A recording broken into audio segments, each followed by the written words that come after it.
కూటమి ప్రభుత్వం ఏర్పాటై రేపటితో ఒక సంవత్సరం అవుతుంది.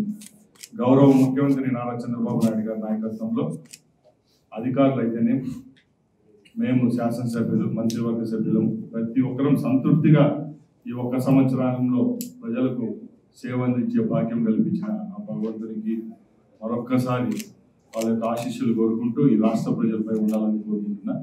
ముఖ్యంగా మీ అందరికీ తెలుసు, గత 5 సంవత్సరాలు ఏ విధమైన కష్టాలతో ఈ రాష్ట్ర ప్రభుత్వాన్ని చంద్రబాబు నాయుడు గారి చేతుల్లో పెట్టడం జరిగిందో. ప్రభుత్వం ఏర్పాటు చేసిన తర్వాత ముఖ్యమంత్రి గారు ఈ 360 రోజుల్లో సగటున 18 గంటలు ఈ రాష్ట్ర ప్రభుత్వం కోసం, ప్రజల కోసం పనిచేయడం జరిగింది. ఆయన చేయడమే కాకుండా ఆయన కిందున్న మంత్రివర్గ సభ్యులైతేనే, జిల్లా కలెక్టర్లు అయితేనే, ఏ ముఖ్యమంత్రి చేయలేని విధంగా సుమారుగా ఒక వారానికి ఒక్కసారైనా ఒక మంత్రితోనో, ఒక కలెక్టర్తోనో, లేకపోతే వివిధ శాఖల అధిపతులతోనో వీడియో కాన్ఫరెన్స్, లేకపోతే టెలికాన్ఫరెన్స్లోనో, లేకపోతే మాన్యువల్గా డైరెక్ట్గా మీటింగ్లు ఏర్పాటు చేసి ఈ విధమైన సమీక్షలు జరిపి అభివృద్ధి సంక్షేమం గురించి పాటుపడిన ముఖ్యమంత్రిని ఎప్పుడూ చూడలేదు. ఎక్కడ ఈ రాష్ట్రంలో కానీ, ఈ భారతదేశం కానీ, కానీ విని ముందు కానీ, చరిత్రలో కానీ ఇప్పుడు కానీ చూడలేదు. మేము ఒకటే చెప్తున్నాం, ముఖ్యమంత్రి గారు పని చేస్తున్నారు, మా దగ్గర పని చేయిస్తున్నారు. ముఖ్యంగా రేపు విజయవాడలో ఈ 1 సంవత్సరం వేడుకలు జరుపుకుంటున్నాం. ఈరోజు వివిధ జిల్లాలలో, అలాగే శాసనసభ నియోజకవర్గాల్లో ఎవరైతే శాసనసభ్యులు, అలాగే కలెక్టర్లు, మంత్రులు ఎవరైతే అవైలబిలిటీలో ఉంటామో వాళ్ళందరం ఈ 1 సంవత్సరంలో చేసిన అభివృద్ధి కార్యక్రమాలను ఒకసారి నెమరు వేసుకుంటూ రేపు రాబోయే కాలంలో జరగబోయే కార్యక్రమాల గురించి శంకుస్థాపన చేసుకునే కార్యక్రమాన్ని ఈరోజు దిగ్విజయంగా ఇక్కడ కలెక్టరేట్ ఏర్పాటు చేసుకోవడం జరిగింది. ముఖ్యంగా గత 9 నెలల్లో మన అన్నమయ్య జిల్లా విషయానికి వస్తే గౌరవ కలెక్టర్ గారి నేతృత్వంలో ఎప్పుడూ లేని విధంగా పంచాయతీరాజ్ వ్యవస్థలోనే ఇన్ని రోడ్లు ఏర్పాటు చేసుకోవడం, ముఖ్యంగా పల్లెల్లో ఒక కాలంలో ఒక సిమెంట్ రోడ్ రావాలంటే ఒక గ్రామానికి 2 లక్షల రూపాయలు దొరికేది. ఇప్పుడు సగటున ఒక్కొక్క గ్రామానికి 10, 15, 20 లక్షల రూపాయలతో 8 నెలలను రోడ్లు వేసుకునే కార్యక్రమాన్ని చేపట్టడం జరిగింది. అలాగే R&B రోడ్ల విషయానికి వస్తే ఒక కొత్త ఒరవడితో రాష్ట్రంలో ఉన్న R&B రోడ్లు పార్ట్ హోల్స్ ఫ్రీగా చేసే విధంగా ఎప్పుడూ లేని విధంగా సుమారు 1800 కోట్ల రూపాయలతో ఈ రాష్ట్రంలో కాదు, ఈ జిల్లాలో కాదు, మన నియోజకవర్గంలో కూడా పార్ట్ హోల్స్ ఫ్రీ ఏదైతే R&B డిపార్ట్మెంట్ ప్రవేశపెట్టిన కార్యక్రమం దిగ్విజయంగా 99.9% కాదు 100% పూర్తి చేసుకోవడం జరిగింది. ఇంకా అభివృద్ధి ఒక పక్కన పెడితే సంక్షేమ విషయానికి వస్తే చంద్రబాబు నాయుడు గారు భారతదేశంలోనే సంక్షేమ పథకాలకు ఆద్యుడు ఆయనే.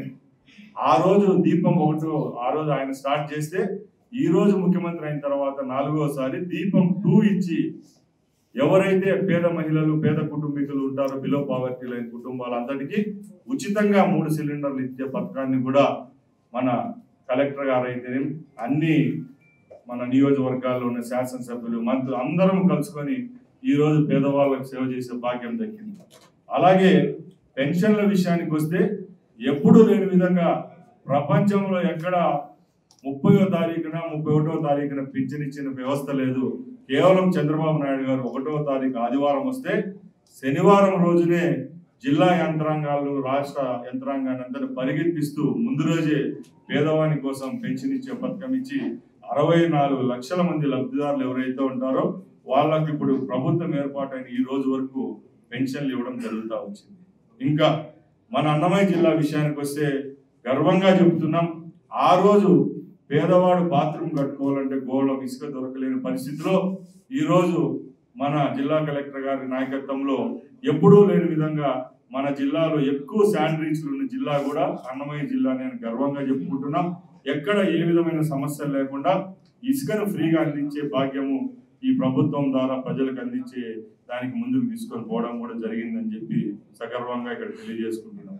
చెప్పుకుంటూ పోతే ఈ ప్రభుత్వం ద్వారా ఎంతో మంచి జరిగింది.